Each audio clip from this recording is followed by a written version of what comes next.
If you're a SaaS founder and you are navigating the path to the next stage of growth, navigating the path to product market fit, marketing is probably one of the big things that's top of mind for you. If it's not, it should be. Now, marketing is a very broad discipline. There's a lot of aspects to marketing.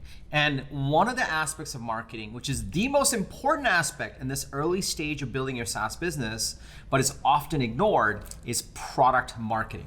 In this episode, I'm going to walk you through the details of exactly what product marketing is, why it matters, and how you can actually implement that discipline so you can accelerate your path to product market fit and revenues. Intro.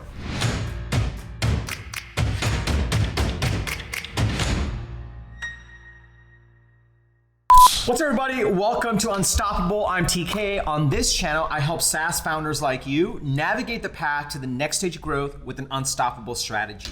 If you are new to this channel, I drop an episode like this every Sunday, Wednesday, and Friday. So be sure to hit the subscribe button and that bell icon. That way you'll get notified every single time I drop an episode with the TK energy. Also, if you're already a subscriber, if you're already a member of our SaaS Go-to-Market program, welcome back. It's really awesome to have you here. Now, today I want to talk a little bit around product marketing. Now, when you're driving to product market fit, when you're getting initial revenues, when you're scaling revenues, when you're trying to get to 1 million or 3 million ARR, when you're trying to raise that Series A, marketing is one of the big things that you're likely focused on. But one of the things I constantly see is that founders focus on the wrong aspects of marketing. When it comes to marketing, it's a very wide discipline. There's brand marketing, there's content marketing, there's events marketing, there's PR, there's demand generation, there's outbound, and then there's product marketing.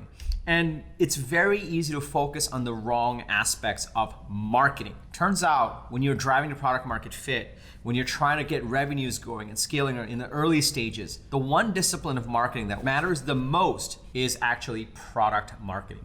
So in this video, I'm going to dig into what is product marketing, why product marketing is the most important in the early stages, and also how to implement this discipline into your marketing function to your early stage startup. So if you're excited to dig in, go ahead and smash that like button and let's get right into it. So first of all, let's talk about what is not product marketing. But funnily enough, when it comes to generating demand, when it comes to generating leads and closing revenue in the early stages, founders always focus on this. I've done this, I focus on this, I've lost money on this, but then I learned. And so this is what product marketing is not. Content marketing. A lot of times I'll see founders say, oh, we'll just hire a content person. They'll put out some blogs. Never works. It's just not enough.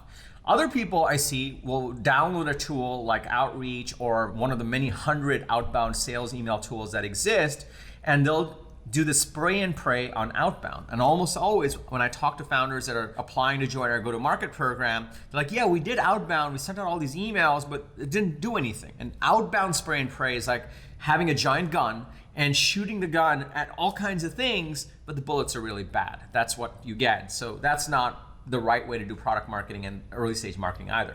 And others, and I've lost money on this also, is just running ads or spending time on SEO. SEO takes 18 to 24 months to actually generate real traffic. And ads, you can quickly lose money because Facebook will be more than eager to take your money, but not really get the results that you're really looking for. So these are all the things that I've made the mistake. I've seen other founders make the mistake. We spend money on content marketing, a content person, we outbound spray and pray, we run ads, we try to do SEO.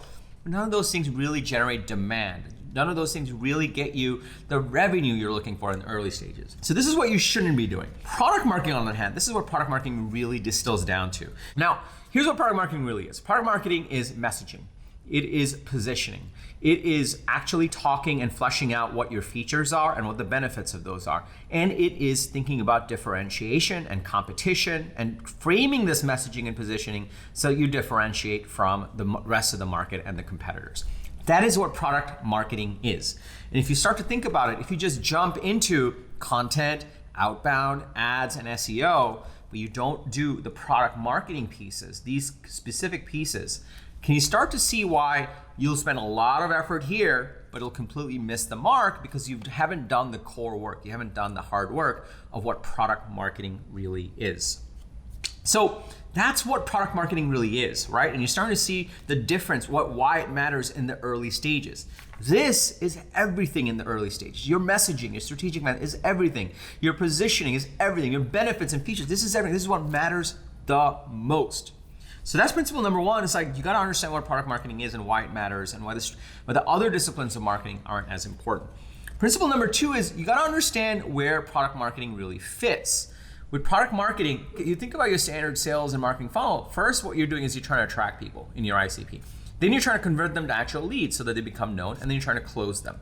This is what product marketing is all about. This is the most important, because in the early stages, what you don't need to do is attract 1 billion people with the wrong message and not really and convert them to leads, but they're not really the right people.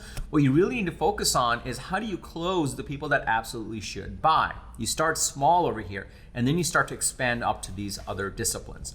So when you actually, if you go back to all the wrong things to do, if you run a bunch of ads and spray and pray on a bunch of content, yes, you will attract people. Maybe you'll convert them to leads, but they won't be tethered to the people that might actually buy because your messaging is not there.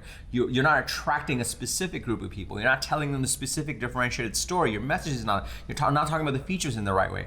So it almost becomes backwards. In the early stages, what matters most is to start here and then work your way upwards, because you do the unscalable things here, then you can scale it for a bigger volume marketing and sales funnel. Now, before I go to principle number 3, let me just pause here for a second. This idea that product marketing is kind of the holy grail, it's not just true for early stage companies. Yes, it is very true for early stage companies. This is what matters the most. And you cannot outsource this. The founder needs to own this. You cannot outsource your marketing. Trust me, I've lost money on that too. Others have as well. You need to own this. You need to own the strategic message. You need to own all of these aspects. But the other thing I want to tell you is, like, this is not just true for early stage. I remember when I became SVP of strategy of Marketo. Marketo acquired my company Kader, and I joined the executive team. And it was insane because within that first year, I was like the interim MD of Europe. I was also head of strategy. I was also responsible for integrating Kader to make sure we meet our acquisition goals. I was doing all three. I had moved to London. And so, and also broadly, Marketo was going through its 2-year transformation, which led to the $4.75 billion exit to Adobe. And so we were uploading the entire message of the company. We were revamping the messaging. We were rolling out new parts of the platform. We were trying to integrate Toutapp in. And I was trying to get Europe rebooted. I was trying to help hire a new leader for Europe at the same time while we keep everything going. All of this was happening. And so I was hooked into a lot of things and I was responsible for probably more things than I should have been responsible for, but I was like, okay, cool. We got to do what we got to do. And I remember at that point, whenever I asked a question like, well, how do we mobilize this? Or how do we get this done? Every single time the answer would be, oh, you got to talk to Matt Zilli's team. And I'm like, how come everything leads to Matt Zilli? And Matt Zilli's an amazing person. Matt Zilli he was heading up product marketing in the very early days of that transformation. Then he became the chief customer officer at Marketo. Now he's CEO of another company. Incredible guy.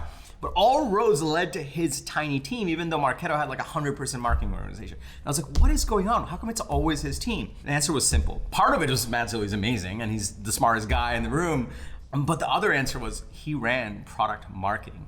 Product marketing sat at the intersection of product, of sales, of customer success, of everything. And they were the ones that were really codifying the messaging, the positioning, the benefits, the pricing, and they were rolling it out across geos as we were up-leveling the company, integrating in more things. So this is not just an early staging, this is truly the most important aspect of marketing, and you gotta own it and you gotta make sure you do it right. If you're starting to get this, go ahead and smash that like button. Also hit me with a yes below, it'll mean the world to me and my team. Also, if you are digging more into this go-to-market piece and you're running an early stage SaaS business, I have a special 45-minute training for you that you gotta check out.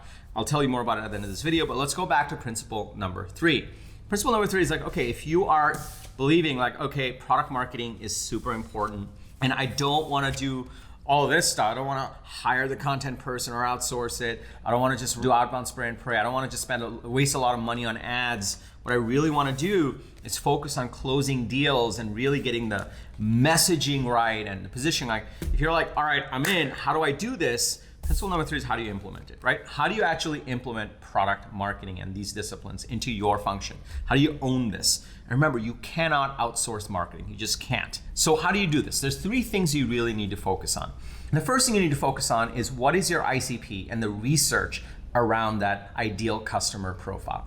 The second thing you need to focus on is what is your strategic message. And then the third thing you need to focus on is how do you mobilize that message through sales and through marketing channels, and in that order. Remember, most people try to do the spray and pray approach and just start to attract a whole bunch of people. What I'm saying is go backwards. Focus on the ICP, really do the research, then create your strategic message, then mobilize a strategic message and start to roll that out. So to kind of recap, in terms of product marketing, what you shouldn't do is all the other functions of marketing, which is just content, outbound, ads, SEO, until you get your product messaging right, product marketing right. That's messaging, positioning, features and benefits, differentiation. How do you do that? You get your ICP down, you get your strategic message down, and then you mobilize that in a consistent way. Now, if you're a SaaS founder, I have two resources for you. The first thing is, if you're building out a go-to-market machine, the one differentiated thing that you can do is build what I call an unstoppable sales funnel. If you want to dig more into that, I have a 45-minute training, it's completely free, on how to build a differentiated go-to-market machine, including these principles that I just talked through over here. So I'll link to it below, or you can just go to tkkader.com/SaaS-training. It's 45 minutes, it's me talking to you, completely free, and I'll go deep into some of these principles that I talked through over here. The second thing I have for you is, if you're building out your go-to-market machine, if you have some revenues, you have the product in the market, and you really want to accelerate your path to $1 million ARR, you want to put all this stuff into play, I invite you to apply to my SaaS go-to-market program. My SaaS go-to-market program has 3 key pieces to it. The first is we really hone in on your ICP, teach you how to do the research. Then we help you create a manifesto, that's your strategic message, and the way you actually attract attention. And then we teach you how to run a Broadway show so that in a scalable way, you can actually generate demand and close revenues. This is a coaching program. We're adding about 2 to 3 founders a week right now for this. It's an incredible program. I cannot wait until some of the bigger success stories, we start to put the videos together and start sharing that. So I invite you to join this program. It puts together everything that I know about how to build and scale SaaS businesses, and you get to work with me. So if you're interested in that, go to tkkader.com/GTM, also link to it below, and you can check it out. If you got value from this video, be sure to smash that like button. And also, I drop an episode like this every Sunday, Wednesday, and Friday, so be sure to hit the subscribe button and the bell icon if you haven't already. And also, if you have some thoughts around product marketing or how to generate demand in the early stages, please comment below and tell me what you think. And lastly, if you got value, you have a friend that would get value from this video, please share it with them or tweet this out. It would mean the world to us and my team. We put a lot of effort into these videos. Lastly, remember, everyone needs a strategy for their life and their business, but when you are with us, yours is going to be unstoppable. I'm TK, and I'll see you in the next episode.